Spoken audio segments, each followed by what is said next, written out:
my relationship with Vladimir Putin, which dates back almost 15 years now, I've known him since 1999, and I have a very close relationship with him. I don't agree with everything he's doing. I don't agree with everything a lot of leaders are doing.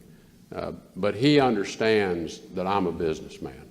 And I've invested a lot of money, our company has invested a lot of money in Russia very successfully. Our Russian workforce is 98.5% Russian national. They're magnificent employees.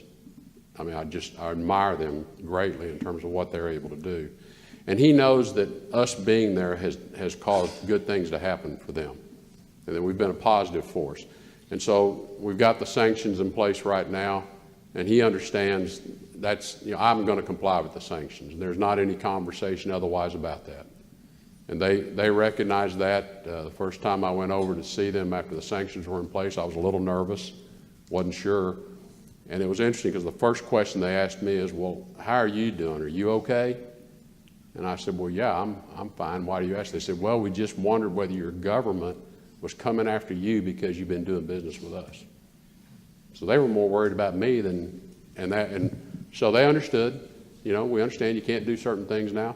And what I tell them is, we're not going anywhere. We've been around 130 years. When the sanctions are over, we'll all sit down and get back to work. And until then, we just have to comply with the law. So most of the leaders I deal with, I just have that kind of very open, frank conversation with them. One of the things that I learned early on when I began to work overseas in foreign assignments is, and this is not true of all of my competitors, I'm not saying necessarily my U.S. competitors, but my foreign competitors, was to make sure that host governments, resource owners, and whether it's Russia or Yemen or wherever, the Middle East, make sure they understand that I'm not the U.S. government.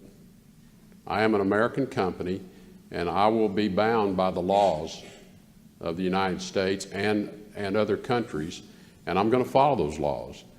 But I'm not here to represent the United States government's interest. I'm not here to defend it, nor am I here to criticize it. That's not what I do. I'm a businessman. And you would be surprised how many times I've had to have that conversation with heads of state who want to say to me, well, look, I know you can have some influence on the president. I need you to go back and tell him this. Okay? And there's only been 2 occasions where I did that because it was a matter of national security. And they did not know how to get a message to the White House. So I did it.